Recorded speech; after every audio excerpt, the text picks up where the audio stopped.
Hi everyone. A little bit of an impromptu commentary. It would be a shame to not have commentary on a race, but I am not very prepared at the moment.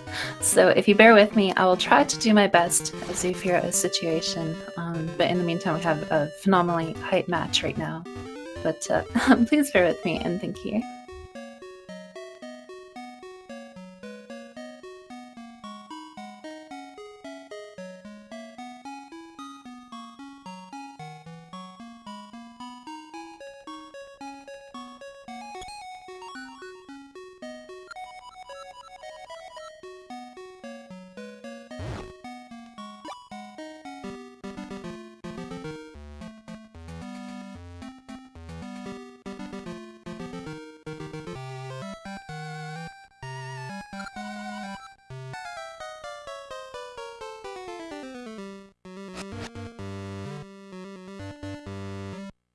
But yeah, you guys know how it's going. RNG manipulation, you guys can have fun doing chat commentary if you want. I'll literally just be a minute or two, still setting up, but check out them different screen colors. I actually don't know who's all on emulator or console, and I don't know if there's actually any real difference. I do know emulator is allowed. In the speedrun, you have bias and everything, so there is some standardization in regard to that. And please forgive me, I don't know certain technical aspects of the run, but I know enough of the run, I'm sure, to do a decently adequate job. How much does GP save over US and 80%? I don't think it's terribly much. Obviously, you would likely save time with Japanese characters to reduce text on screen. It's why often you'll do a single letter save file name. But I also heard there was something to do in one of the earlier dungeons that is the prime reason. I'm currently trying to remember it, but yeah, please forgive me. And I'll be right back.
Okay, just about settled here. I got some water and stuff.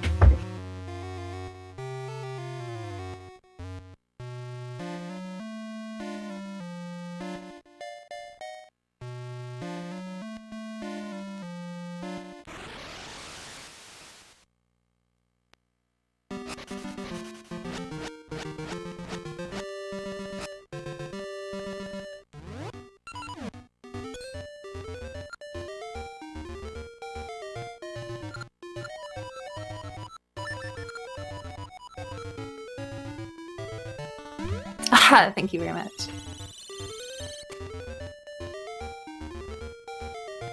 Okay, that's a little bit better.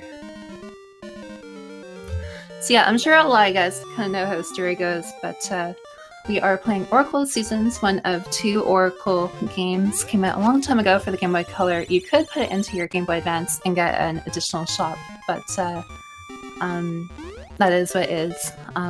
Link I'm pretty sure half of his adventures aren't real. They're dreams or him tripping or whatever. I mean, Ocarina of Time, he was basically asleep. He was asleep in every game, so who knows if these are even really taking place in actuality. But for the sake of the run, they are. And both runners are on their way to Dungeon 2. Why does the right screen look darker? I was kind of wondering that. It could be something to do with console. I don't know the recording capability. There's also emulator differences and whatnot, so it could be different things. I don't know if Virtual Console is a factor, but I was in fact wondering the same thing. So if anyone in chat happens to know the answer, then for my part, and I'm sure people in chat, it would be very much appreciated if that information was shared. Mighty's on GI. It's on BizHawk. Oh, okay. Yeah, I use Gembat. I thought of doing BizHawk, but check out this syncage right here. This is actually a really hype race going on right now. But I don't think Mighty's saved, so he's back at the temple. Have I seen this right? Sorry, I'm still catching up on gameplay myself, but they both just save and quit in the dungeon, and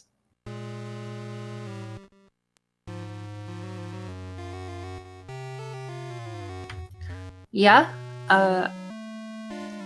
Mighty didn't save. He went to the save and quit, but I think he reset too quickly. They were sync, and even save and quit, and yeah, I think he lost all progress. So that's a huge setback. That's really unfortunate. These two have very similar time, very, very strong runners, so that alone could be enough to decide the race. Still have a lot of race to go. 16 minutes in about an hour, 40-some run, but that is a good chunk of time. He didn't save just soft reset. He brought up the save menu, but I think he literally just didn't hit the button or assumed he did, or like there's like a frames of space where he probably thought he got a save and then didn't.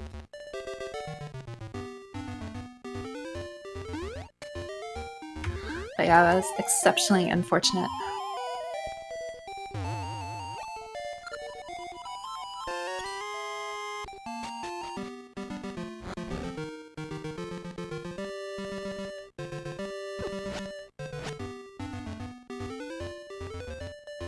But yeah, so now we seem kind of making his way here. First on Dungeon 2, menuing very important in this game. You can save and lose a lot of time in regards to the menus. Menu routing, very apparent in other speed games, but yeah, this one's pretty interesting because you basically have two inputs that you can hotkey to anything in a sense, and yeah, I don't know. I think probably one of my main aggravations or initial impression aggravations going into the run is, well, sword goes on B, not A. But for the sake of speed, not unlike making sure to not pick up every item you come across, have to make sure you are diligent in your menuing.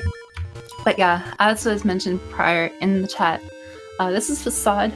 The main difference in the Japanese version, to my understanding it, this is what I was told before, but chat reiterated, which I really appreciate.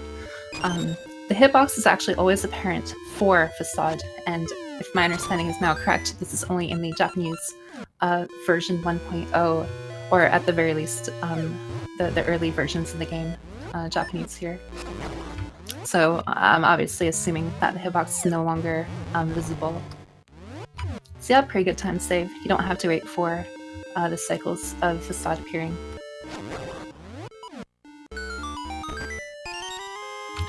Sword on B, nauseated face. Wow. This guy.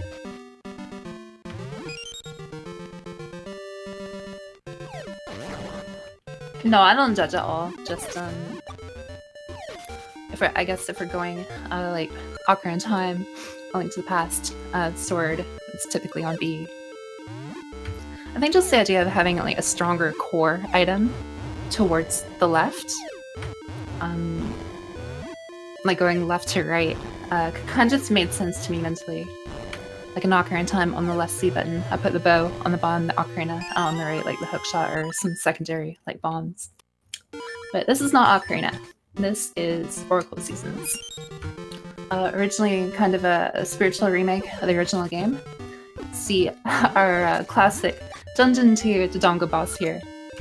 Pretty simple fight. Does 2 mouth open eating kind of things, so you can throw bombs. Does a charge and kind of rinse repeat. Mouth open, charge, mouth open, charge.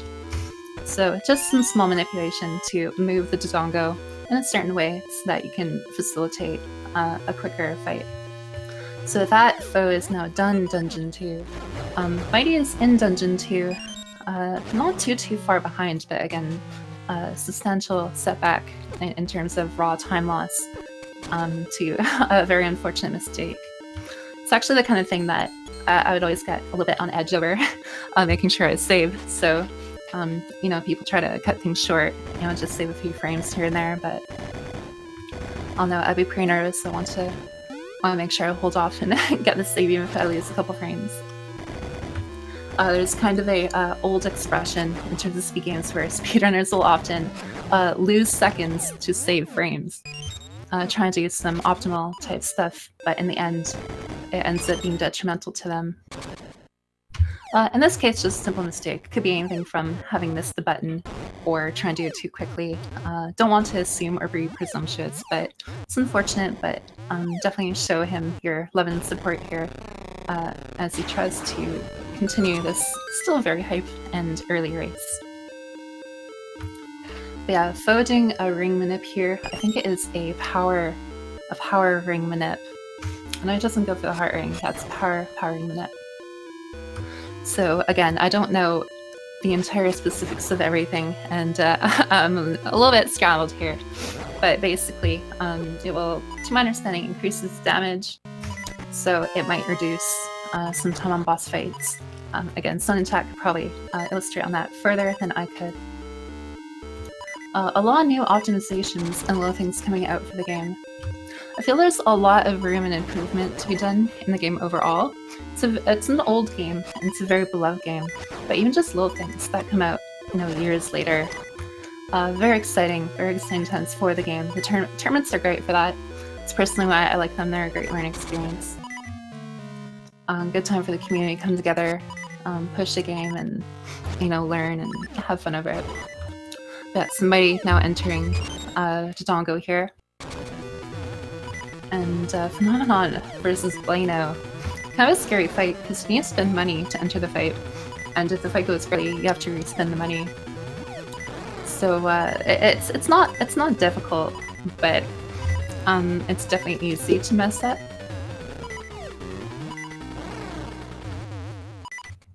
But yeah, so he gets the glove back, and that is for Ricky, our animal friend here. Everyone kind of has a preference in terms of animal friends. I'm partial to Dimitri. I like them all, and honestly, the more I learned about Ricky, the more he kind of went up in my own personal tier list, my own book. Still a very good animal friend, but I think he just kind of gets overshadowed by the fact that his main objective appeal will be jumping off up a cliff. And otherwise you get like the Rock's Feather, you get the Rock's Cape, you get a lot of other things to kind of do all the other aspects. But they do all have their individual traits, and they actually change the game world a little bit too, so you know, that's ultimately the main reason with Moosh, because he can fly, it adds a lot of holes over the overworld. Dimitri, water, adds water. Ricky just adds land, and you can also take out enemies on the way, which would be advantageous in terms of procuring extra Pegasus seeds and the like. But yeah, so Mighty gets through the dungeon very well here. Just kind of making their way to Dungeon 3. It's kind of fun. Do a dungeon, get a season, do a dungeon, get a season. And that's something I like about this game. It's kind of like every screen is really 4 screens. And then you have the subworld Subrosia. So it's actually a very rich game. in terms of like content and color.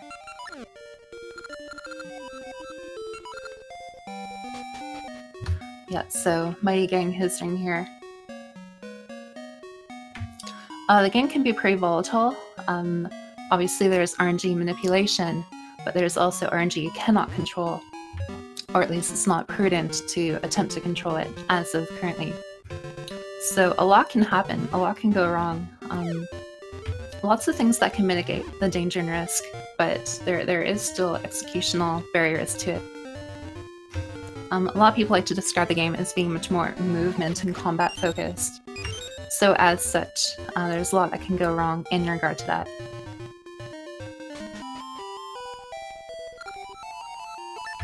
So yeah, 10 rupees here with Leno, take out the fight. And yeah, not a problem. Again, it's the kind of fight that when you know how to do it, it's not an issue. But if something did go wrong, then you need more rupees, and it can be unfortunate. And to catch up chat, he tried to do a save and a reset, and he missed the save. He actually went to the save screen, but just missed the actual save by frames, I'm sure, for whatever reason, which is really unfortunate. Until that point, they were actually perfectly synced, just about.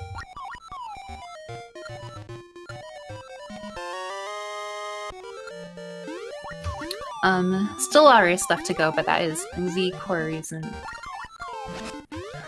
Speed games can be really unfortunate like that. There's a lot that can go wrong. The testament to a good speedrunner is not only knowing what you can do in terms of the actual route and your gameplay, but backups, keeping composure, not letting things get to you is the biggest thing. And for Phoenomenon here, there are 4 spots that you can dig to get the star ore, which we need to get Rose's ribbon. And unfortunately he got the worst RNG pattern. Runners typically follow a route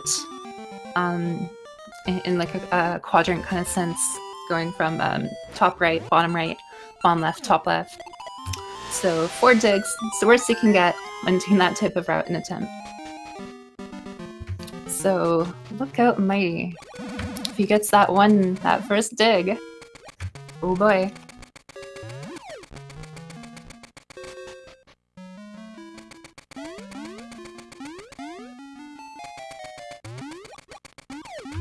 Yeah, see, he's feeling a little bit bad in chat, so give him your love. We're here to have some fun, celebrate the game. All friends here. It's frustrating, it's really frustrating, but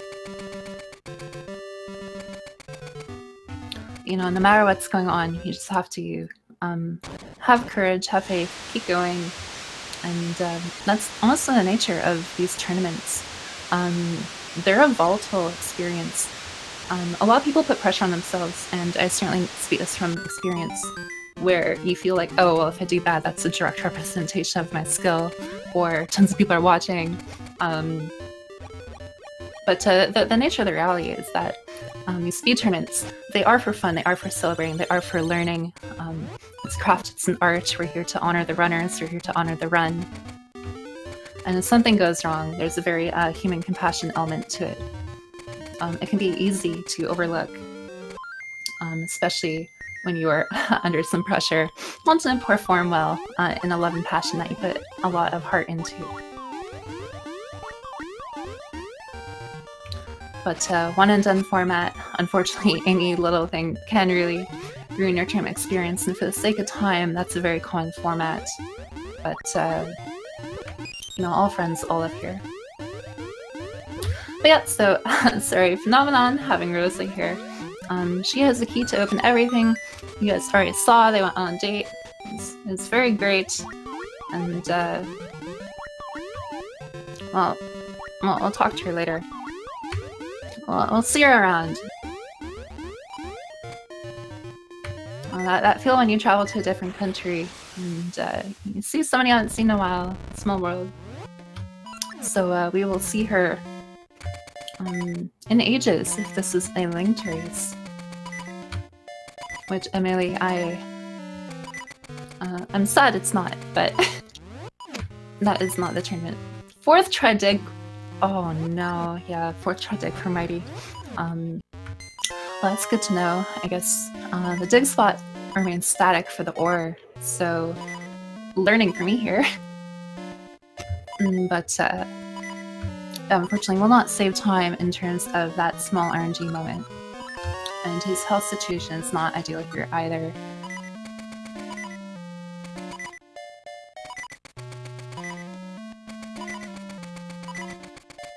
Also, I'm pretty sure his name is pronounced Mighty, even if it's not spelled like that. If I'm mistaken on any pronunciation or the like, do not be afraid to tell me. You know, being wrong is, or mistaken is not a shame, but being willingly ignorant and not correcting when you can is a wrong and a shame. So don't be afraid to let me know, chat, if I need to be edified in some sense.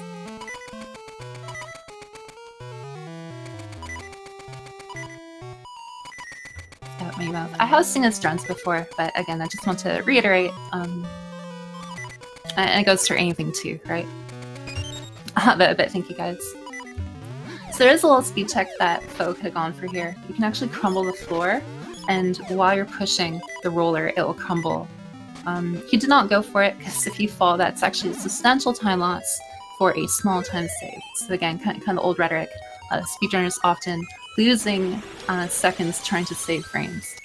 So in a little bit more pronounced sense, Pho taking it safe there, which in a tournament setting, safety is actually the biggest key. Speed is obviously important, but if you were to ever get something like a heart ring, it's pronounced Phi, pardon me, Phoenomenon. Well, but then it's like, oh, like, the short hat. Okay, thank you.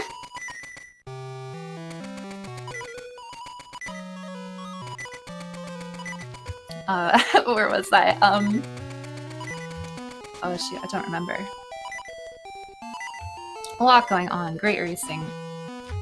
Hype, fun. Also, my puppy is running at me, so I may have to escape from it to placate her. If she does make any noises, do let me know.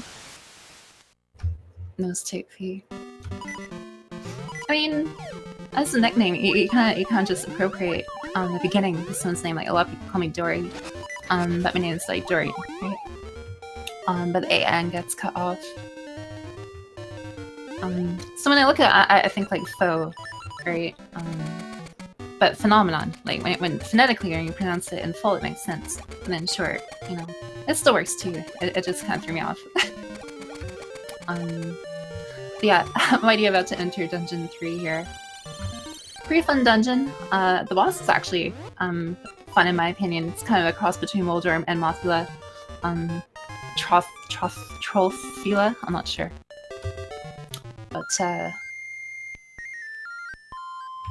as the game goes on, dungeons get more complex, and of course in classic Zelda fashion, you unlock more tools, which allow you to facilitate getting around the dungeon in more interesting and dynamic ways.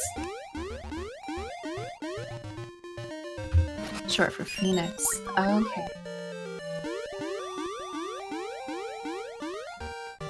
See, I heard that before, but... Well, anyway. And yeah, Mighty did indeed forget the gem here. Yeah, this is kind of what I was mentioning, is this one thing leads to another, and again, big thing about tournament races, it's just mental state. You put a lot of pressure on yourself to do well, and then every little thing, you just want to go quicker. You have to be so careful.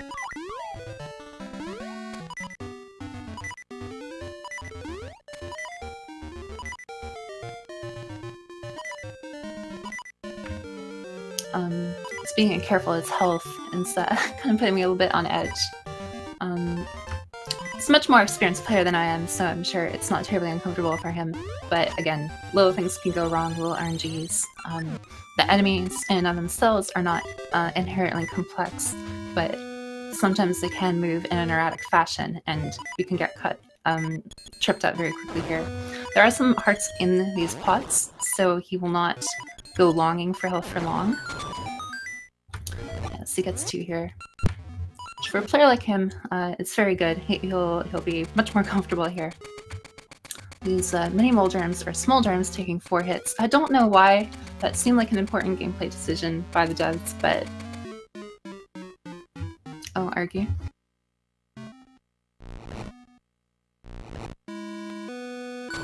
A big thing in this run is his seed management. You can see that Fee has none, which is not ideal, but he used them sparingly and wisely. It is a large part of the routing, and so often you'll see runners kind of making a special trip back to get more seeds, because it saves a substantial amount of time in regards to them. And that boss fight went down very quickly. It was a very good fight. It's not hard, but it's really easy to fall. If you fall, you restart the whole thing. So just being kind of smart about how you progress is really important. Looked like Mighty tried to go for the floor break strat there, but still erred on the side of caution. Ideally, the main focus is to make sure you're pushing the roller with no delay between. While it's moving, you have a little bit of time to do another action. But obviously prioritize the roller, so it's very wise of him to do that.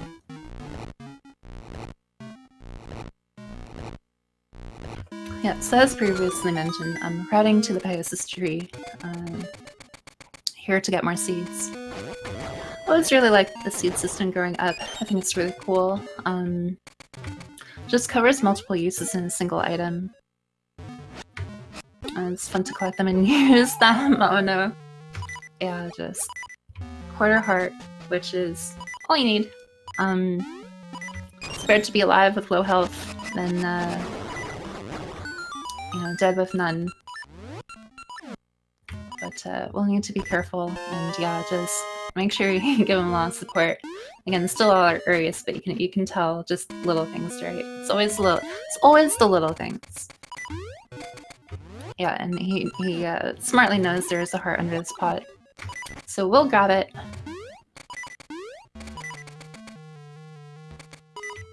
And yeah, here you see Ricky. This is the part of the game where the world actually changes depending on what animal friend you have. So if it was Moosh, there'd be a lot of holes around. If it was Dimitri, there'd be a lot of water. It's a very, very interesting design, actually. But in this case, Ricky is ideal. He is fast to get, and the terrain is not terribly complex. And he can attack while moving. So again, you actually can get some passive potential seed farming along the way, depending on what you do. There is King Walmlin, which we will not see ever again. And now we're in a water town here. I forget the name. It's been a long time. I personally just like it. Sunken City, actually. It's starting to come to me a little bit. But anyway, the main point here is not only is the palette change very nice in terms of more blues than kind of the warmer red colors, but we get Gale Seeds, and they allow us to teleport to any seed tree we've been to before. So Eagle Eye viewers will have seen our racers here go to the Ember Seed Tree in the starting village. Had no seeds, did not get any seeds, but simply going to the same screen will trigger the warp for later use here. And yeah, these floor masters, the way they spawn is based upon the directional input that you give. So there are quite a few different manipulations you can do to get them out of your way. They are rather annoying, and it'll send you back to the beginning of the dungeon, so it's substantial time loss, but manipulation does save quite a bit of time.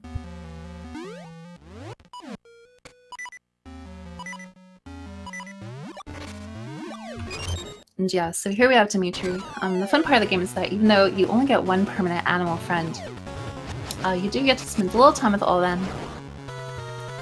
And Dimitri is good as boy.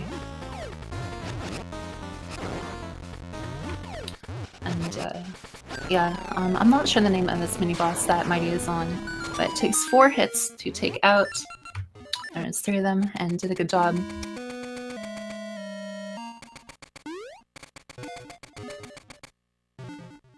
Couple of different strats you can do, but ideally you take one out and you just get it in a single cycle. The good thing about holding out your sword is that it maintains active frames, so it's a good way to make sure that you cover the start up of when the enemy has a tangible, hurtable hitbox. charge spins will do 2 damage, so you can also manually time and get in a double strike. But the way they jump around is erratic, so however it works, you just want to make sure you get the hits in and continue forward. And we see Fee having a resident sleeper in chat because we are effectively in a auto-scroller here. It's a quote-unquote fun little section where these 2 Subrosians take your feather. They were so hard to get in the previous dungeon. Give you an unusually strong green ore, and I don't know, kind of have a little forest party.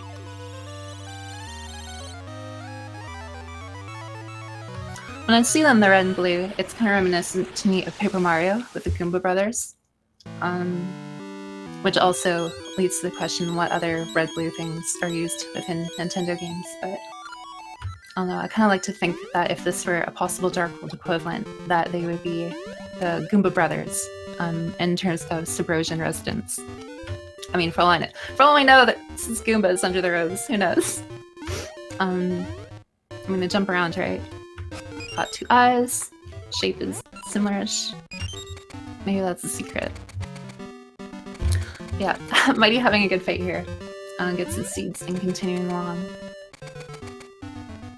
In terms of time between the 2 racers, if someone in chat feels so inclined, I could attempt to do it here too, but just to record the difference in time between these 2 runners, and then check the time at later points to see where the differences are shifting. Yep, so exactly. Goombella. Got him! Shout out to you in chat. I like it. Venicus? Venicus? But I do like that theory. And yeah, Ricky's movement, he moves in hops. They're somewhat static in how they go. So you can get to a transition or to a hole, and Ricky will kind of do a hop, a hesitation, twist time, so you'll kind of see runners kind of shimmy Ricky forward a little bit. Just a small movement tech to make things go quicker. Oh, I was going to mention it earlier, but in a lot of games, sometimes the tech and nuance and depth can get lost to viewers. You can see a lot of things on the outside, but it really can be difficult to understate all the nuance to things. You think like, oh, well, enemy RNG, you know, enemies moving around, just dodge enemies. But, you know, runners often memorize RNG patterns or anticipate where they can go. So a single room with multiple enemies can end up creating multiple strategies in order to get through it. And again, just little things like Urki's movement. Really hard to notice otherwise, but just tons of little things that these runners are doing. The game overall isn't terribly complicated, but there is a lot of nuance and tech to it, and again, a lot of new little strategies being figured out. Which is definitely a lot of fun. So yeah, reason flying over here, a little bit of a skip by Fee to get up, eat the banana so we can get our friend Moosh, who will, oh no, falling twice in this room here. Gives time for Mighty to catch up, but it's exactly what it is, right? The bat RNG, the keys. You can get in the way, control you, and like that's little bits of time, right? And the entire run is full of little moments like that, so...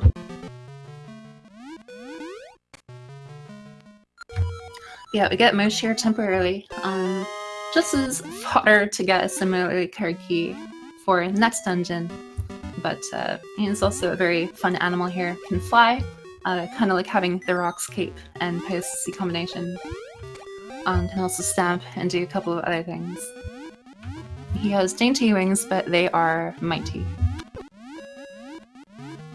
We see Foe go into the entrance here. That is just his Sorry, I got water and talking a lot, so I'm tripping up a little bit. But yeah, entered the doorway there just to enable a save and quit warp,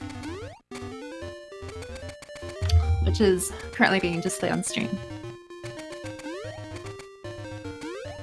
Thank you, Sardia. and speed gaming thinks so as well. I'm sure. I don't work for them, but you know. So yeah, Mighty entering his cutscene here. Maybe he'll interact and chat with us a little bit, who knows. Sometimes it's fun. I know a lot of people don't like text mashing or cutscenes or auto-scrollers.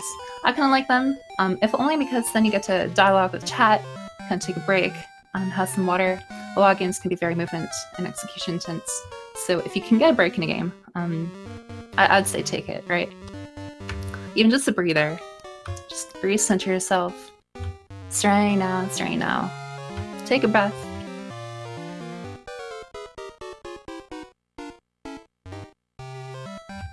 Troll and speak game in chat, you know, whichever suits your fancy. And yeah, if you're expressing the disdain towards keys. Yeah, it's kind of funny flying enemies, difficult or rude in a lot of games. So, seasons notwithstanding, and keys in Zelda games, never without. But Dungeon 4 here, pretty fun dungeon, very sour please dungeon music. So get hype when Medi enters it, because it is very, I don't know, just, it's a good track, okay? But it's kind of an interesting dungeon, a little bit of a maze of sorts. There are a lot of carts, a lot of mine carts here. So a lot of back and forth trying to get these keys to progress. Probably one of the trickier dungeons to navigate.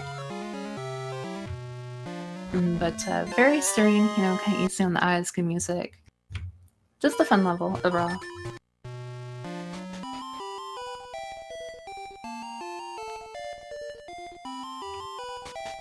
Yeah, a lot. It kind of can also go a little bit more unnoticed, but a lot of these dungeons have more intended sequences that you're supposed to go to. Not every dungeon has a proper sequence break, but just in terms of the routing and everything, there are lots of little optimizations that are done. Again, saving and quitting, a very fundamental aspect of the speedrun itself.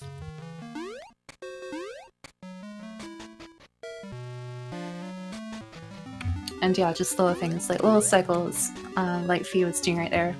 We have our Mega Man section here. It is always the same, thankfully, so that is one instance where RNG is not as prevalent. But yeah, here, get another key, save and quit.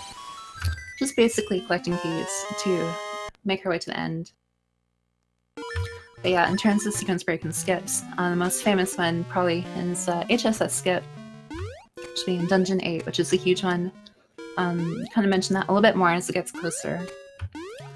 But a nice little jump there. It's actually really helpful because that room has keys and floors that can be a little tricky to navigate. Just the way the keys move around, they're more prone to getting in your way. So that little jump is actually very satisfying to be a thing.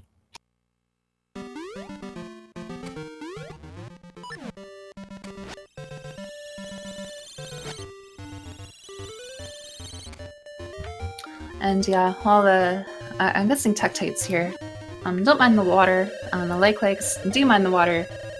They don't like it very much. So if you can, you knock them into the water, which effectively instantly kills them. It's not unlike the hard hat beetles later, being whisked away to a far distant land with gale seeds. That will, again, come up later, but same idea. If it's no longer on the screen, it's effectively dead or on vacation. So yeah, Mighty getting his banana here.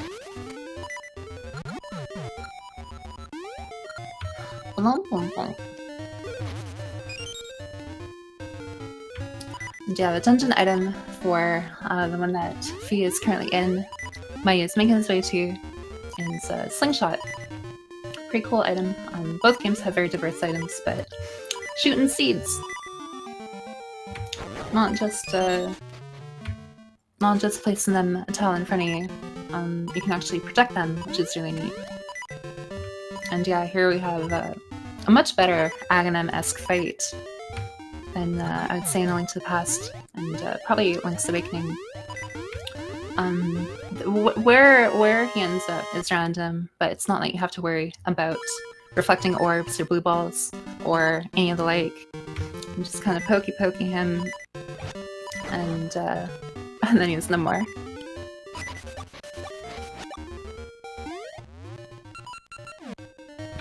Oh, thank you. And you guys keep up being awesome.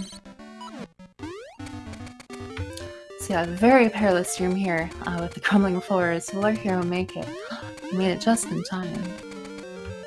That would have been very close had he not had a feather and a Pegasus seed and, you know, any movement at all.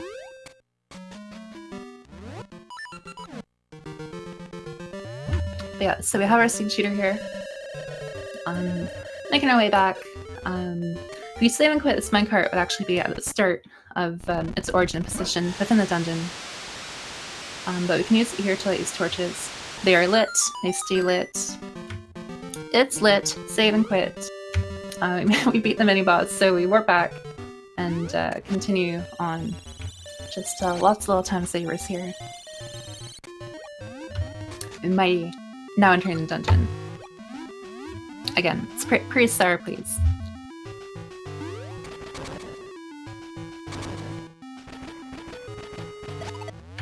Now I have Fee coming up to a very difficult jump here. It's kind of reminiscent of the earlier one with the single jump, but obviously it just is further. You need Pegasus seeds, and you need to wrap around a little bit, but it does very well. This game has some very tricky jumps. Some are a little bit deceptive in just how difficult they are. Some a little bit simpler, but that one I would say isn't too bad, but can go bad. And again, keys.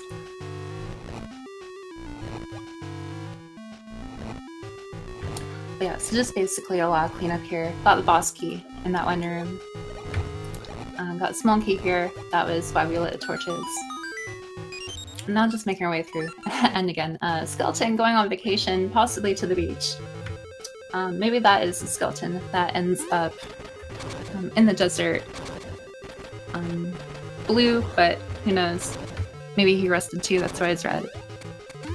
But yeah, if you use a Gale Seed, it's effectively killing the enemy. So for beefy enemies, or again, hard-hat beetles, in which they need to be knocked into a hole, it will effectively remove them and count them as no longer a trigger for the room. And so yeah, Fee coming up to the boss here now. I don't know the specifics, but it kind of feels like there are kind of... Obviously it's a 2D game, so it kind of simulates the Z-axes. So if you're jumping, you can dodge the keys. Or, yeah, just in terms of like the plane they're on. Anyway, coming up to our boss here, Crab Goma. I believe there's a 3-pixel window in which you can stand in order to shoot seeds and have them connect. Otherwise it'd be a much longer fight. But yeah, it's pretty precise and you have to move in rhythm to the boss, but Fee not having a problem here. Not having to use any extra seeds either, which is definitely ideal. Seeds in general, the Magi isn't too bad depending on what it is, but it's very easy to overextend your seed count. You do end up using all of them throughout the course of the run, which is really cool. That was the main use of the scent seeds there. I don't think there's any real other use for them, but they're a good damage seed. Had you run out, you'd have to use Ember or Help with Mystery. But yeah, finished dungeon, very good. Goes into the water there for a very sneaky gem, which we'll need for Dungeon 6. Tar Ruins, another Sour Please area, probably my favorite area, both in music and design. And so we need 4 gems across the world to get in there. We already got a square gem, now we have a triangle gem. In a little bit we'll get a round green gem, and then we will get a X-shaped gem. It is definitely not at all PlayStation controller buttons. Just the symbol things there. So yeah, as it goes, we are now getting another season. Dungeon over, season time, until we have level 4. Maybe DLC in the future, they will add the construction season, but for now there are only 4. Spring, summer, autumn, winter.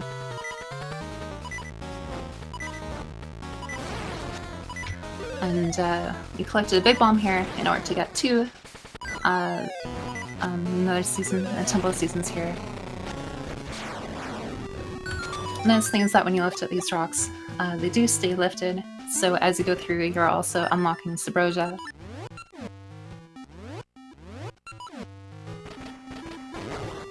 And so yeah.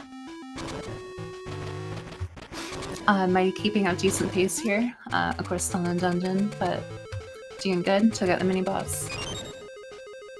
Now he will have his perilous journey here. Will he make it? Hey, he made it. And the villagers rejoiced. PlayStation buttons, yeah. I mean, Capcom and other things too, right? So, joint projects.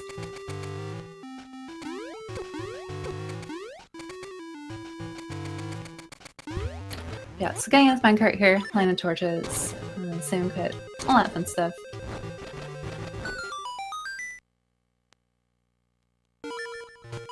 You know, maybe that's why those Subrosians with, I don't know, water pails, lava pails? No, it would be water. Lava? Or pail. Pail or lava. But if their Goombas don't have arms, so maybe they just really didn't think it through. But then they hammer and fix things later, so I don't know.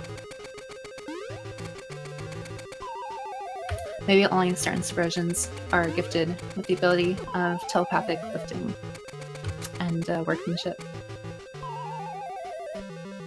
Yeah, I can see Mighty. Again, very, very difficult jump.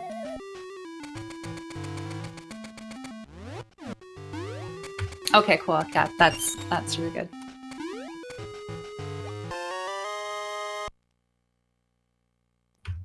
And Fee making his way into Dungeon 5 here. Kinda another water minecart level. But not as pronounced as the prior dungeon. The one that Mighty is currently in. Yeah, I don't know, minecarts, definitely a theme here. They're certainly fun. If a tad, a little bit repetitive, but well, I guess never have too much of a good thing, maybe. But yeah, we got the magnet gloves here. Again, a very cool item. This game has a lot of very inspired dungeon items. So basically, we're making our tracks here to immediately get the gloves and then put them to good use. Some very fun tech involving them, but yeah, just a very interesting dungeon item.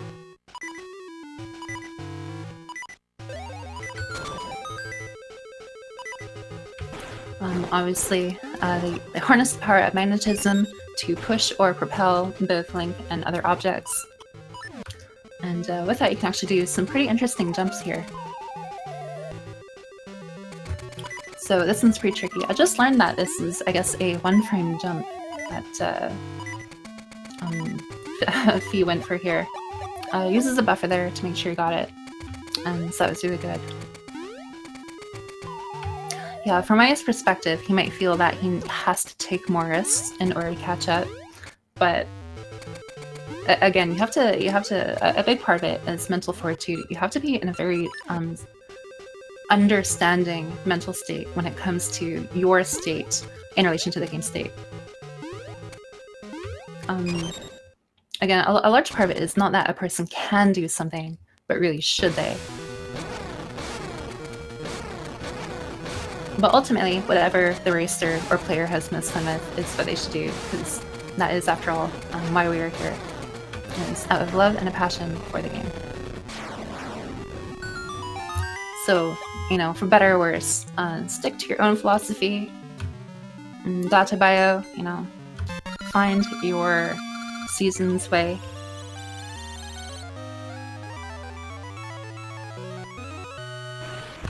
RNG for you. What caused the gap was they were perfectly synced, but Mighty accidentally, for whatever reason, missed saving when he did save and quit a reset. So even though at one point they were actually in the exact same spot, it reset him quite a bit back. And in terms of a race like this, that can add a lot of stress. And so now the main difference is between the two in keeping composure, Fee possibly taking safe strats to maintain a lead, and Mighty maybe opting for risky strats in order to gain a lead.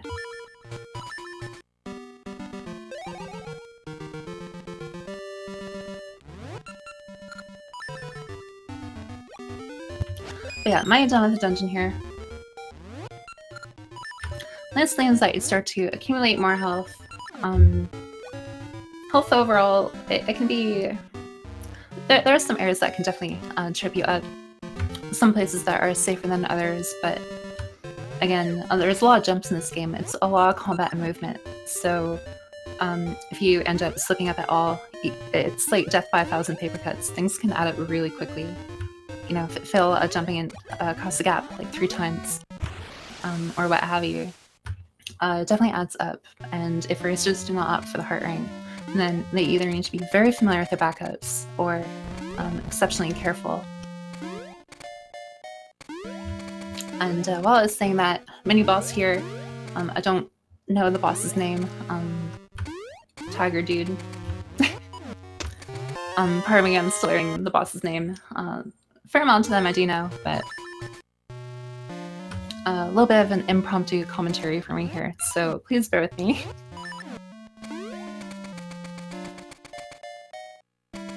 Yes, Fee is most certainly in the lead currently. There is still approximately 40-some minutes of race left, and that is barring any major disaster. So there could still be a swing, but as time goes on, obviously the window starts the window starts to get smaller. And yeah, again, if you hear my dog, I'll try to placate her, but she might make some noises while I'm trying to get across the point.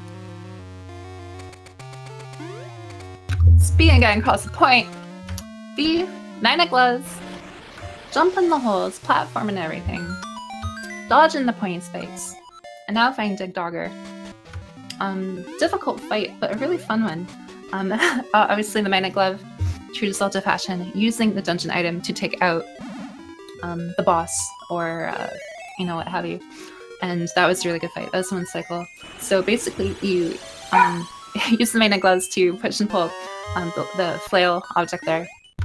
Spiky ball, and if you do enough hits, Dig Dogger splits into mini Dig Doggers, and you have to very quickly try to take them out. Otherwise, even if one is alive, Dig Dogger will fully reform, and you have to do the exact same thing.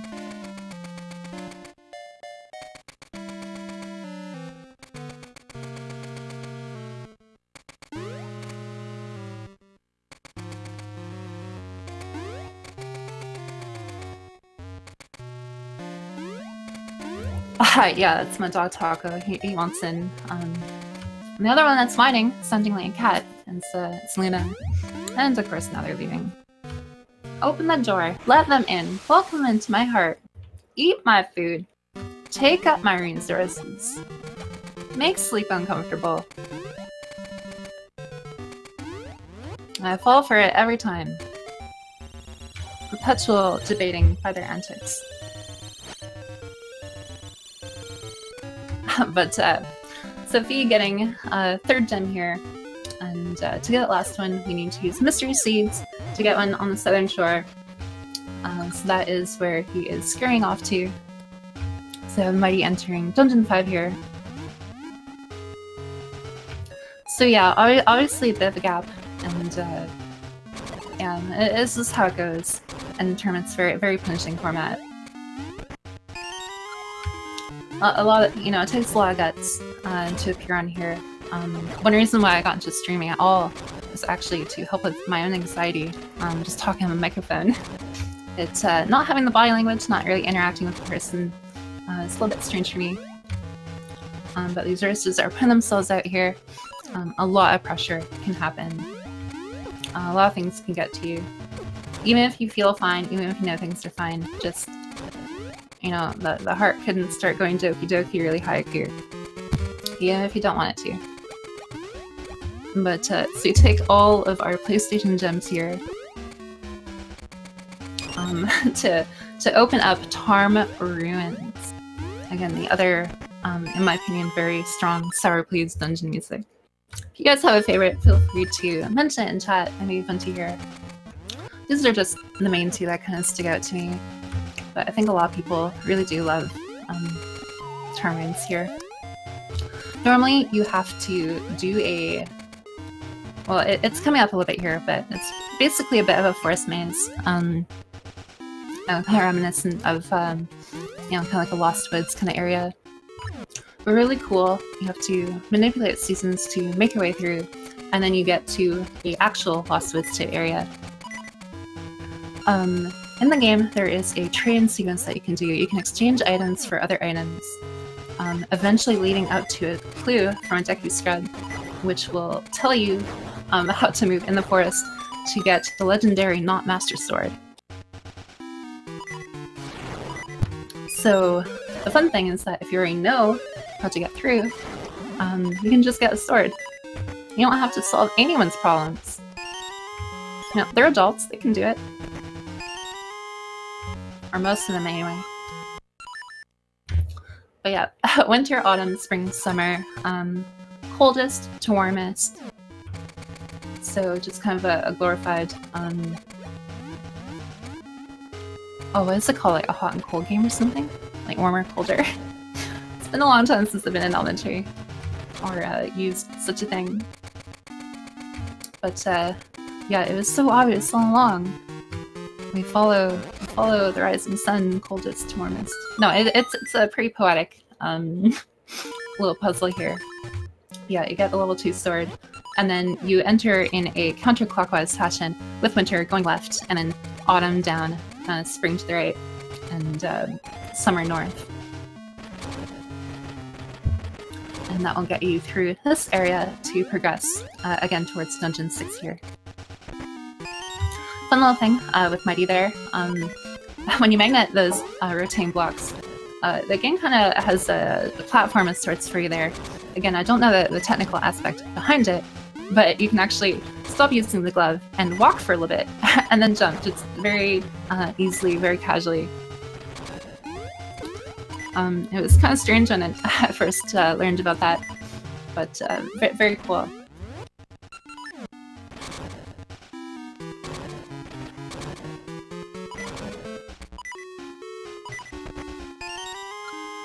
So yeah, just getting 4 keys here before using any of them. It's kind of funny to see them build up and then just, you know, spending them in rapid succession. Here we have definitely not at all Twin Rova.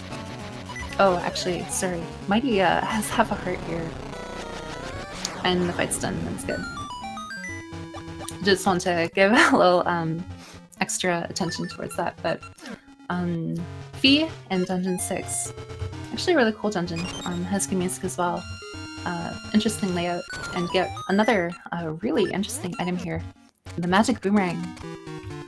It's a boomerang that not only looks rather fetching, but does damage, and you can fully control it with your directional pad.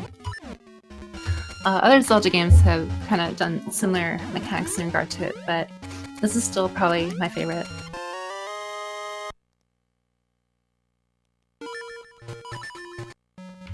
Oh, if you're missing a little jump there, but has a lot of lead to give. Again, obviously players want to run their best. Getting a tournament PB would be great. But tournament format, a little bit more cutthroat. In the sense where it's about winning. Well, I mean, you know, different people have different versions of what constitutes as winning. But in terms of progressing, you do need to win. So just taking it safe, you know, not trying to overextend. Really important. Mighty now entering Dig Dogger, and yeah, someone very kindly already mentioned in chat that Mighty had some issues, and oh, I'm getting some deja vu here. Mighty had some issues trying to save, to do and save and quit. They were perfectly synced until then, and for whatever reason just missed it, probably just by frames, which is a heartbreak. So again, don't be afraid to show him your love and affection. It's a big thing to recover from. It can be very easy for mistakes to lead to mistakes, and so composure, carrying on, love and support, definitely cannot be overdone. And yeah, small optimization here. Fee unequipping, so you can have the boomerang here. And quickly proceeds to use this newfound boomerang prowess to eliminate all intruders within the room.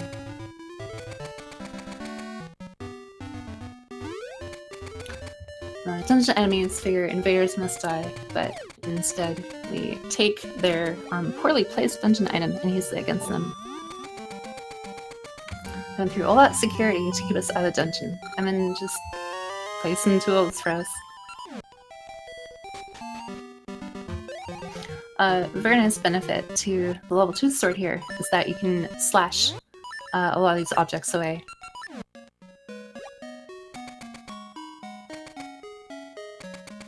But yeah, very nice that we got a level 2 sword here. The endgame would certainly be a lot more dramatic if we did not have it, but very powerful, very strong, will do good work. Mai obviously got his gem, and green gem now heading over to get the final one.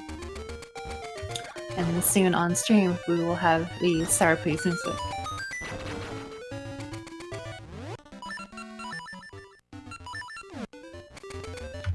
And yeah, pardon me, I don't actually know, I don't know how they're splits up currently, so I don't know what their pace is.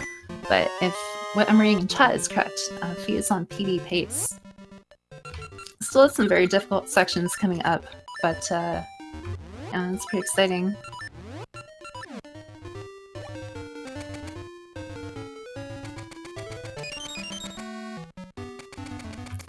Did he straight up forget, or did he reset? No, he actually opened up the save and quit menu, but whether he hit the button or he attempted to hit the button and then didn't actually hit it, or you know, just got hit himself, whichever. Hard to say, but either way, you know, those things happen.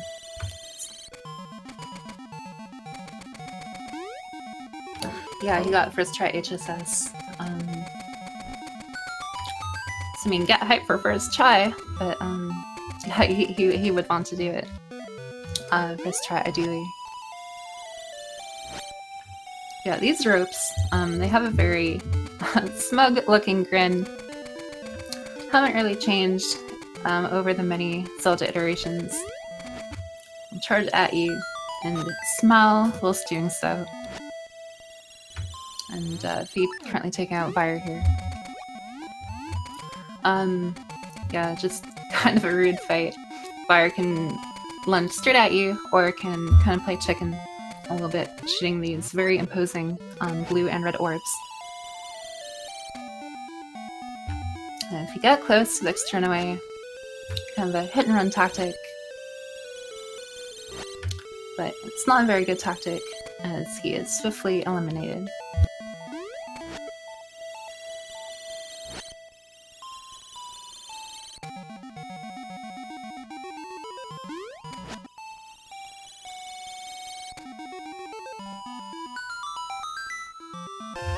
And yeah. Pestle required, Mighty gets his level 2 sword.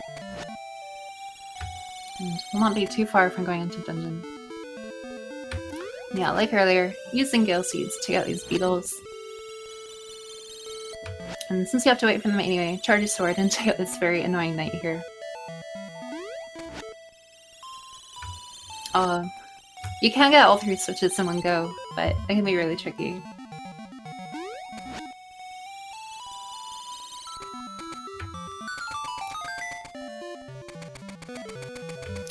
Fee's side putting the boomerang to good use. That skeleton soldier, so shocked that this mathematical shaped object hit him in the face, doesn't even know what to do. Comes to his senses a little bit later. but it's a little bit of time save as opposed to switching to the sword to try and specifically take him out. Here we have Manhanla. I think this is probably most people's least favorite boss. Again, reminiscent of older Zeldas, but just a very tricky fight. Can lose a lot of health, as you'll see, being the case for Fee.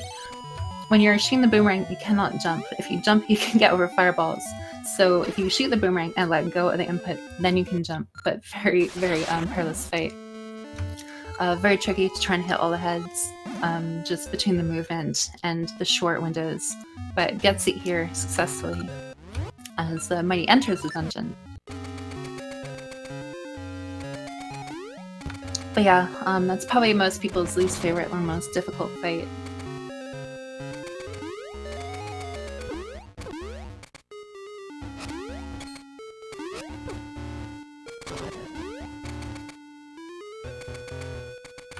Yeah, and take a little bit.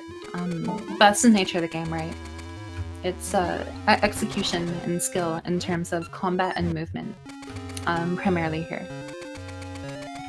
And so when there's little bits of RNG, and then having to deal with the RNG can be tricky. Can make for very, somewhat variable times. And yeah, Mighty actually, unfortunately, falling the same way Fee did, so they are homogeneous in that regard. But try to get a jump there without having to use a seed or anything.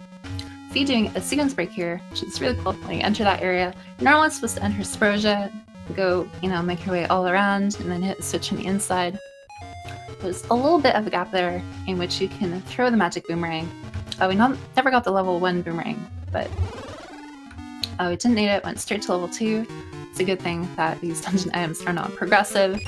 That would be a bad time. But yeah, it uses the boomerang to get through, to talk to Pirate Dude, so we can go over to Beach Dude, so we can later go to Sabroja Dude, and then we can go back to Pirate Dude. And that will get us into Dungeon 7 with 2 Ghost Dudes.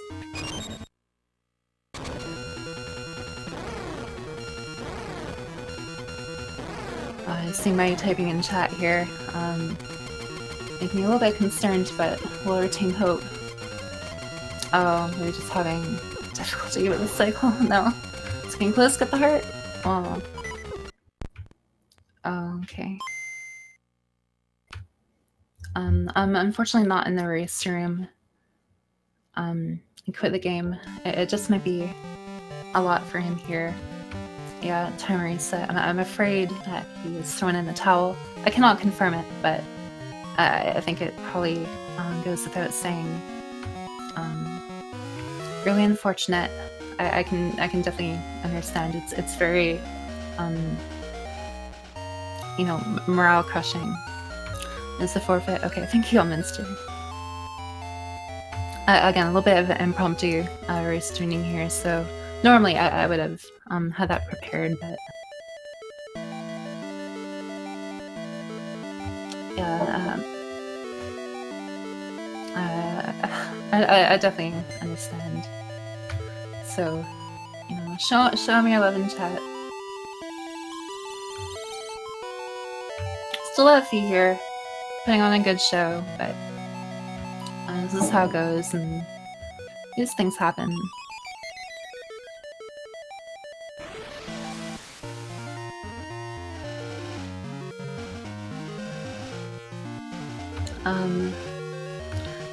Would like to get an audio switch onto Fee here, if possible. I don't know if I can do that at all. Have some hype title music here, but still have one racer going. And yeah, so there are some sand pits that are that the rusty thing can appear in. Sorry, I'll keep track of. Long story short, you're trying to repair it and bring it back to the captain.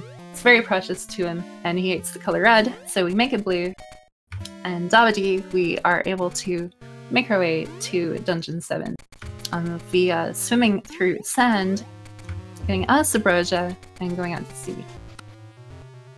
Obviously, it would not make sense if we had a red bell clashing with blue skeletons. Even in death, they maintain a good fashion sense. And not having it made them very sad. And, but yeah, another little cutscene here. Unfortunately, it would otherwise have been a good bathroom break, but you have to match text. So, again, kind of a good moment to reflect on other things, but you can't actually get up and take a break at all.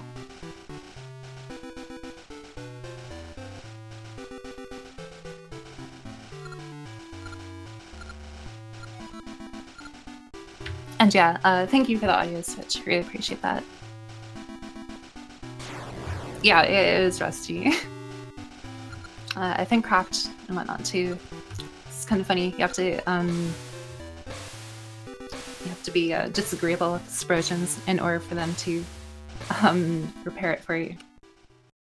And so it's been a long time since these undead, pirate, fearsome, 7 seas sailors have been out to sea. And well, they're sick.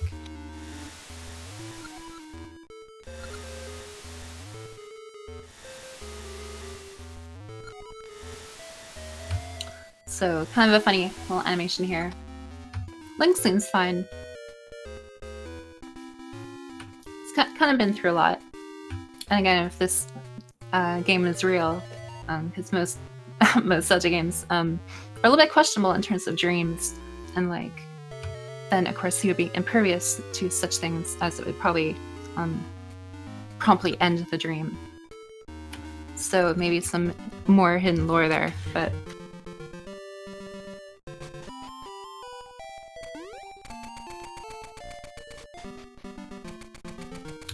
anyway, so again, pirate dude did all the duding and entering Dungeon 7 here to face the 2 ghost dudes. They are brothers, and they blow out these torches and reset you to the beginning of the dungeon. Pose, and thankfully we can do a skip here. It's pretty tight, probably one of the other more difficult things to do, or at least to get a feel for. This room, when all torches go out, you'll be warped to the beginning of the dungeon. So normally you're supposed to get the key here, kind of go through some rooms and take out one of the brothers in order so that the dungeon does not send you back. You can safely traverse through. Link, who's afraid of the dark, closes his eyes, dream resets, goes back to the beginning of the dungeon. But if you take out the ghosts, get your night light, not a problem. But here, through some very precise movements, and actually a very convenient menu buffer, you can get through and skip that sequence, as well as stealing a key. So that will save quite a bit of time. Not only does it save the time that it would take to get to the brother, take them out, but the key saves a couple of screen transitions and time within those screens to get the other key.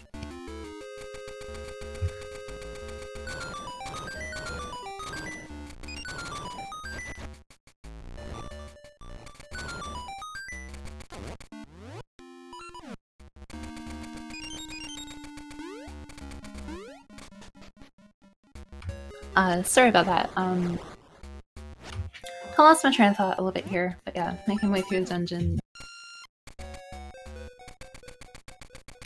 Now platform can be deceptive.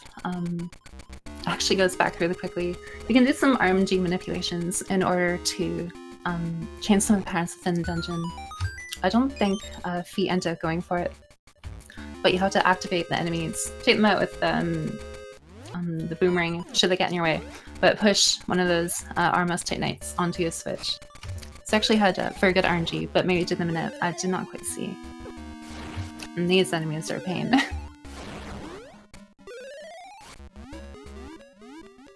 The implication here is that you use the gloves to draw them closer, and they also kind of play chicken, but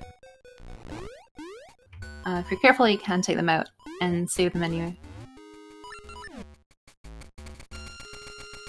Did I say 8? This is Dungeon 7, pardon me. He's going fast, okay? He's phenomenal. So yeah, a little bit of a different RNG here. But also a pretty good one. Somewhat close. Again, stunning that soldier with our sick moves. Grab some seeds in the pot. Fee's at dungeon 7. If I misspoke, I apologize. If you're talking about Mighty though, I don't know. I kind of blanked and well, a lot of seasons have gone by because the game looks a little bit different to me.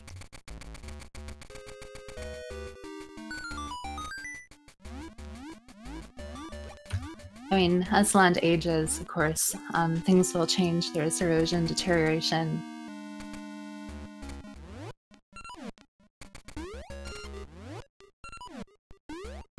Goron dancing is the worst. I like some Roja dancing, but Goron dancing, oh my goodness. This is stressful, even if you do get it. Ooh.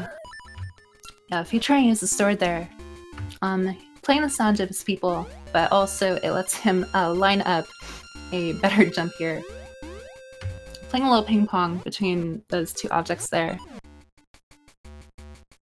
Which is kind of funny to see. The magnet gloves are pretty quirky, but really cool. So yeah, getting into an advantageous position, doing a menu buffer here for safety, and able to get over and Seaman's Break to get the Rock's Cape. Rock's Cape lets you move approximately 3 tiles, as opposed to the Rock's Feather, which is only 1, but in tandem with House of Seeds. We can soar to new heights, travel to new distances, and we also have ruder jumps to do.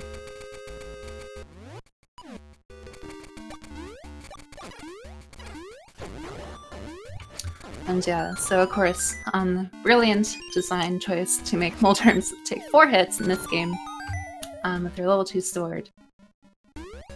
We bring them back down to agreeable standards. Mighty taking a huge lead here. Dungeon 8. I don't know what happened. Some new skip I didn't pay attention to. Currently in Dungeon 8. But Fee taking out 2 brothers in Dungeon 7 will no longer be a problem.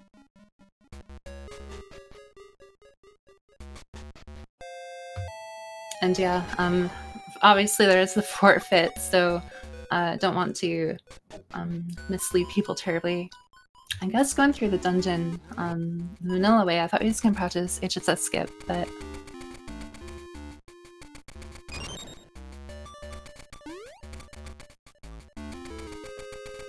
that's pretty fun to go through. Yeah, here, have a nice little not too inspired puzzle here, but more of a platforming one. If he solves it first try.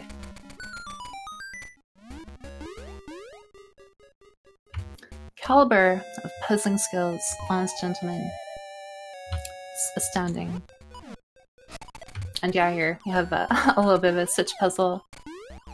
Again, just kind of doing the movements so you can move around easier to get through. Thankfully those switches are not RNG. I know sometimes people like to randomize that kind of thing. Please don't.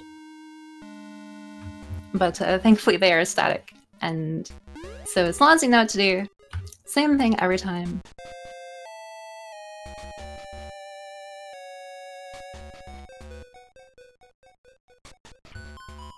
And yeah, now making his way to the boss.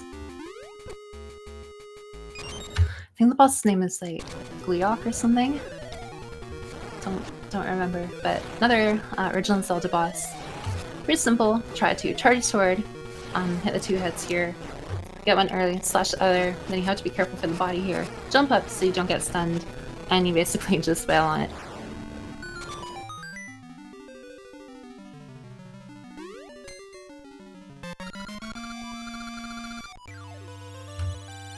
With that, we get these. It's a strange cherry item.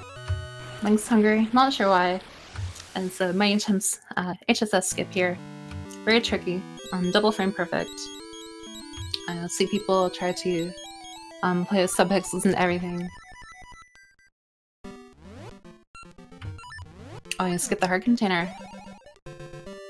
The absolute madman.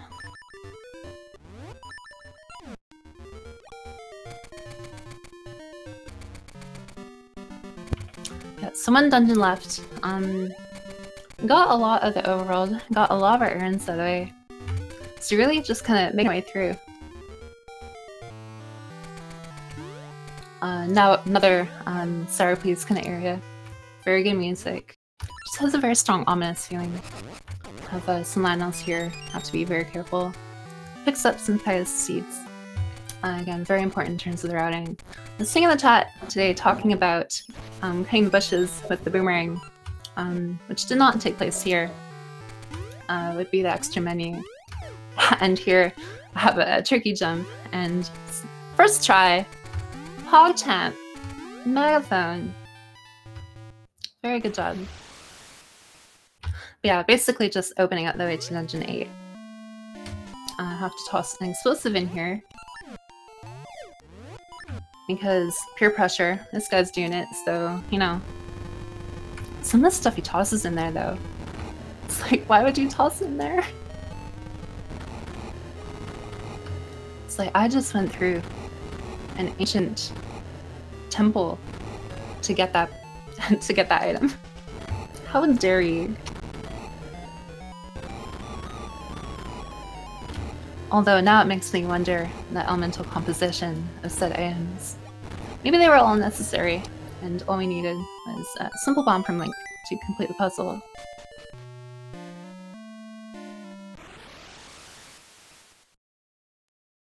Hearts are for the weak. Well, that's why we donate them, right?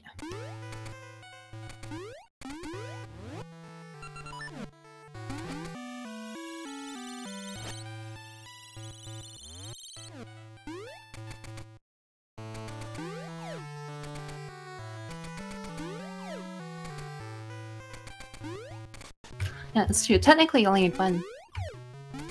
Unless you're like damage boosting. And damage buffering. But yeah, Use-Stone is pretty tricky. Feige is gonna solve the puzzle. First one's not too bad. Second one, quite tricky. Then you have two Lionels out to greet you. Red and blue. You say no thank you. And the nice thing here is that there are two fairies in which Fee will be able to heal before heading into Dungeon 8.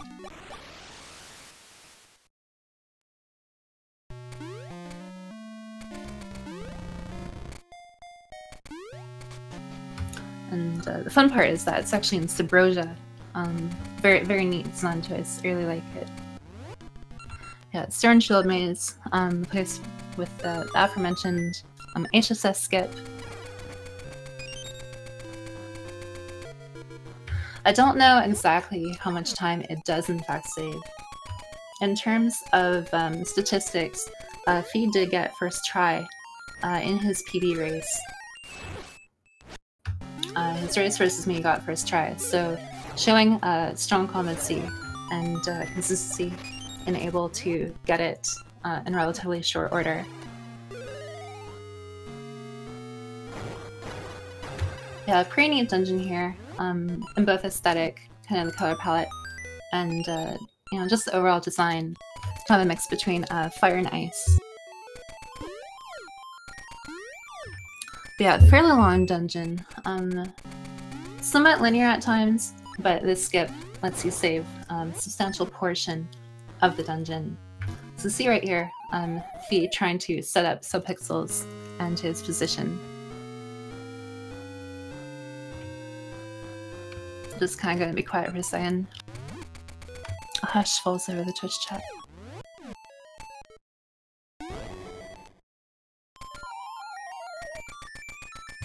Yeah, unfortunately misses it there. Again, very, very tricky.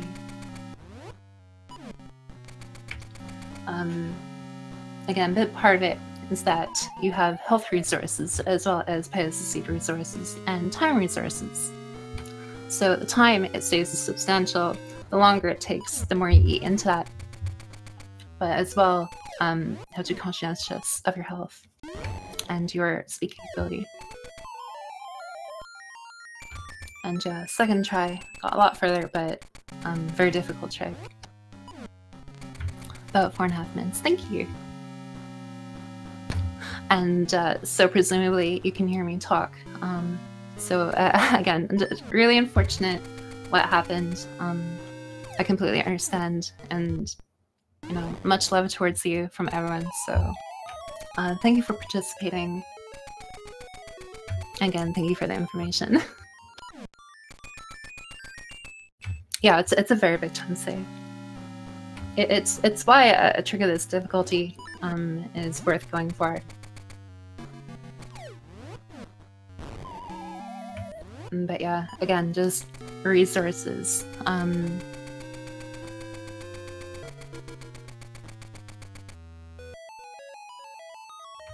You can do something like 1,000 times, and then just for whatever reason, you know, you might be a little bit off. So he's done it first try plenty of times in runs. His PB, his race with me. But he has to be careful here. He's starting to turn out. Maybe considering his options.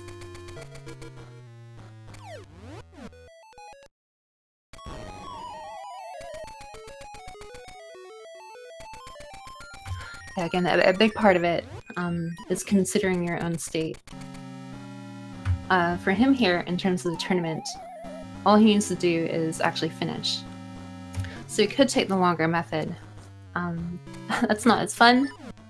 He doesn't have the same pressure in terms of his opponent. And of course, these mistakes would take him off PB pace here. But he gets it. Okay, very nice. Has to be exceptionally careful. Heart and a half, but does get it here with 1 seed left. But that was the important thing. And again, even messing out a few times. 4.5 minutes. That's substantial. Oh, get the heart. Beep stream.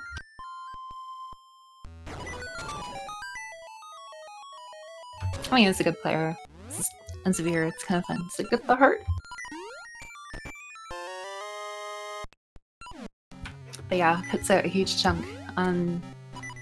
Already into the latter half here. Has the boss key, but just has to take these little ice chunks to throw them down to freeze the lava and get to the boss. Grabs the fairy, which is very smart. And now has a pattern here that you have to memorize and get through. For some reason to me this seems, well, it's easy, a bit stressful because it's like so simple. And it's like, wait, was it 1 tile more? Yeah, it's a small little memorization game. Get out of here. Not for a polar, but you work for him. You get the same punishment as him. Take it out on you. Hunt up Link Angst.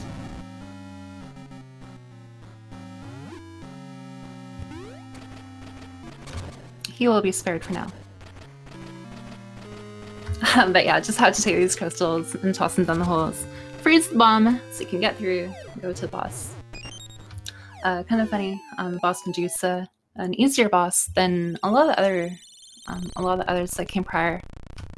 If only simply for the fact that it's a lot more straightforward. Obviously you got Crab Goma, where you have to be on specific pixel.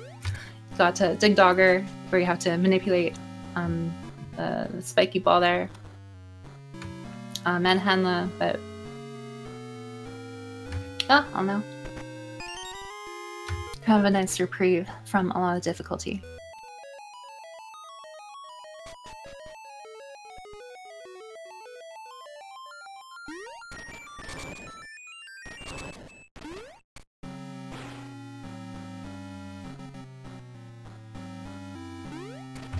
And yeah, it can be really easy for runners to put a lot of pressure on themselves.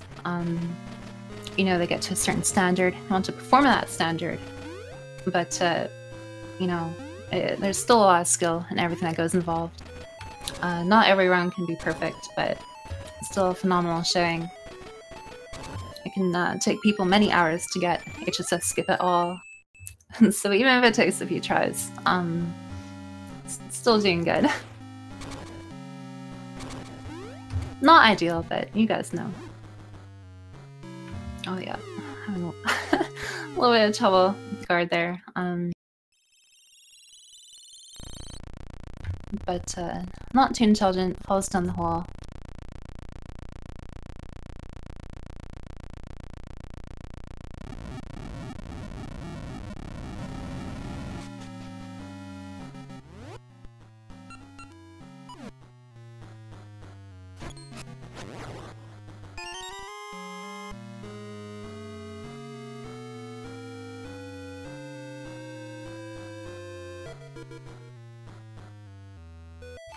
And so, yeah, of course, coming out to the boss here, trying to grab some Pegasus seeds.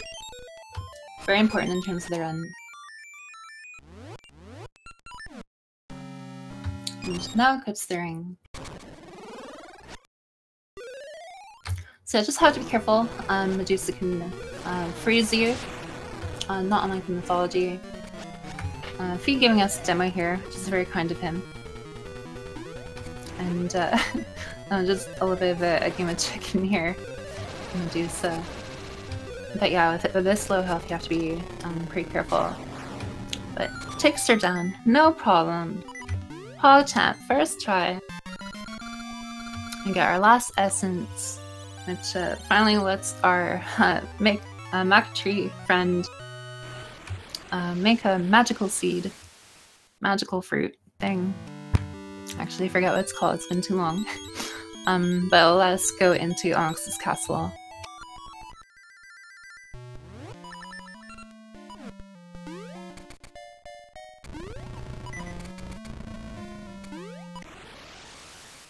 So yeah, almost at the end here. Finish line in sight.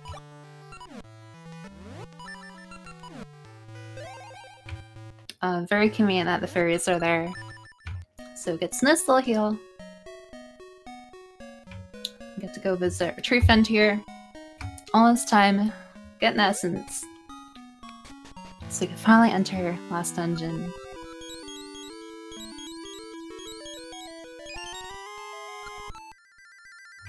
It's looking very chipper. No longer a sleepy tree. Some lore. Maidens in crystals. Staple in the series, not sure why.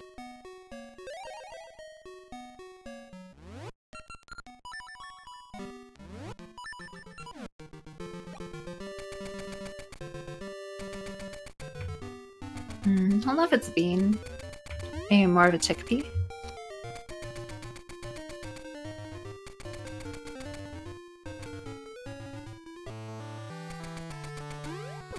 Yeah, it's the second time entering this area. Going to the left, not the right. It's not a graphical bug from your viewing experience. It is in fact the game. Don't worry. All these sprites save the day and open the pathway.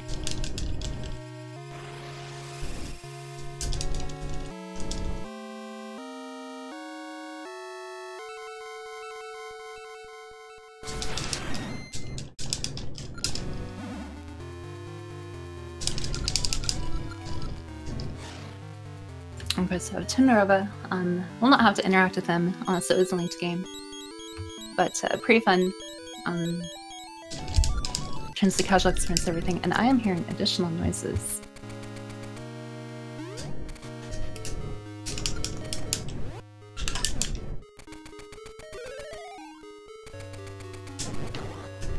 Yeah, a little bit of a gauntlet here with these enemies. Just how to clear the room so that you can progress to the next one. We will have a revisit of Facade here. A little bit more of an intended fight. We will immediately appear There's no hitbox shenanigans.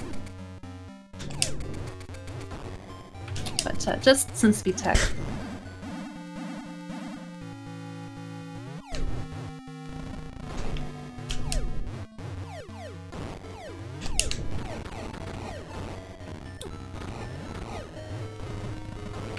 And there we go. Got the fairy for health here. The final fight can be dangerous, and you can actually use a damage buffer sorts to actually get a double hit on Onyx. So maintaining your health is really important. And when you skip a heart container, it's especially important.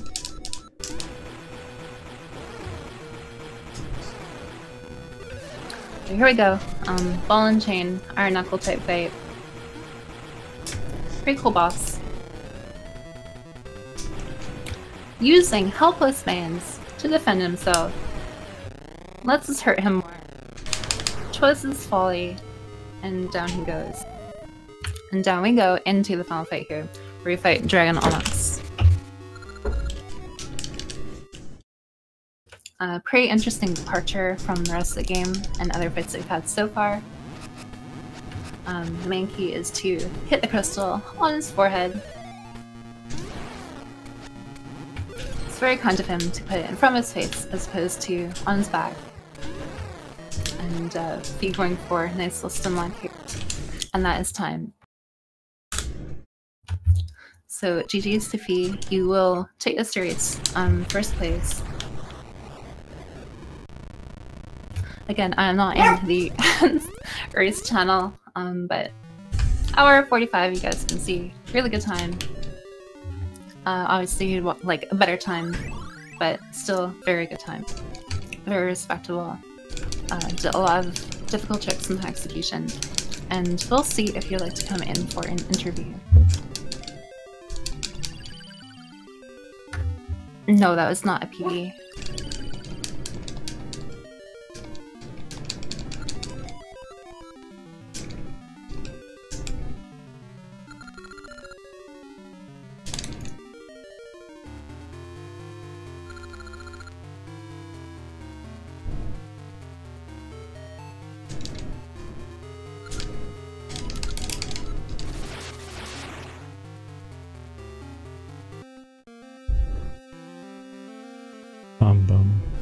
Hello, hello. Hello.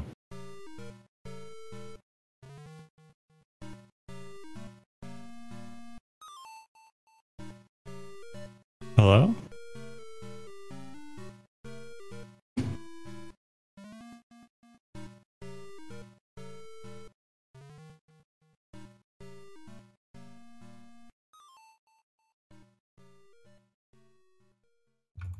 Sorry, I left for a second. GG's, Phoenomenon. Great race there. Thanks. I know you're a little frustrated about the HSS skip, but well, you got it.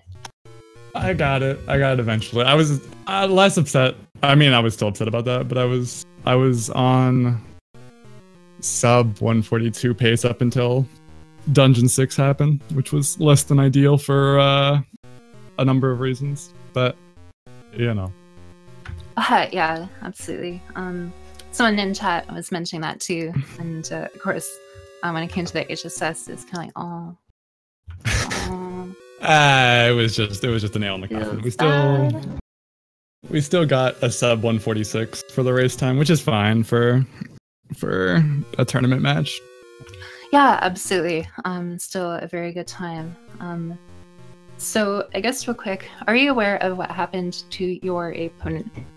Yeah, I was watching. Yeah, it's really unfortunate. Like there was a sinkage, and then well, there was no longer a sinkage.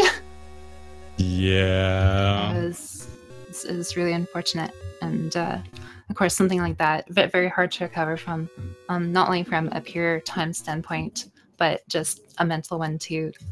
Just things can pile on each other and get very disheartening and so on and so forth. But still a great run from both you two, and you know, very entertaining to watch.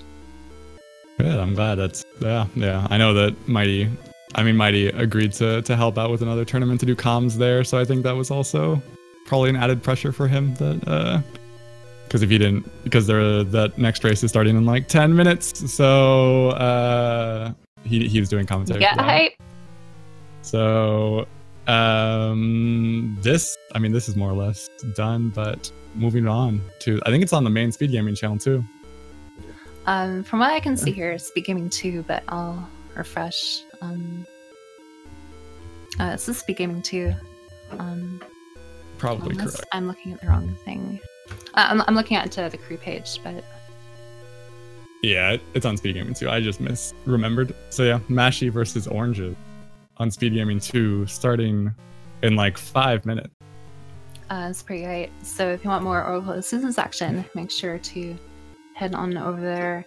So suppose since I'm trying to wrap it up a little bit quick here, was there anything you'd like to say or mention in regards to the race? I'm gonna say that Bamboo needs to start playing Seasons again if he doesn't want to get upset by JC and wants to actually get to winners semis. That's what I'm gonna say. Oh dang!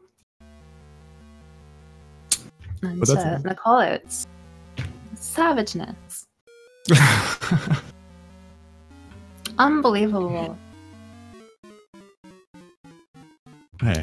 So that'll be fun to figure out. But okay, so well, I guess if there's pressure to go watch the next race, which will be starting, you guys definitely should once we get into. Yeah, I guess we can wrap it up here. So thank you again, Fee, for everything. It's a very fun race to watch between you two. A little unfortunate, some frustrations, but again, still a love and celebration of the game. People come together to enjoy, so it was definitely a success in that regard. Exactly. Yeah, and so for my part, thank you everyone for watching. It was a lot of fun, and thank you for bearing with me with the impromptu jumping into commentary here. Oh yeah, thanks to you, Dory, for coming in when we had no commentator for like the first 10-15 minutes of this. So thank you. Yeah, it was definitely an adventure for me too, but certainly a lot of fun. I really enjoyed doing it, and so yeah, for my part, I've been Gazelle-Shaft. You can check out Speed Gaming for all their other events, and of course Speed Gaming 2 for more Oracle Seasons. And thank you so much, everyone. And yeah, have a lovely day. Bye. Bye-bye.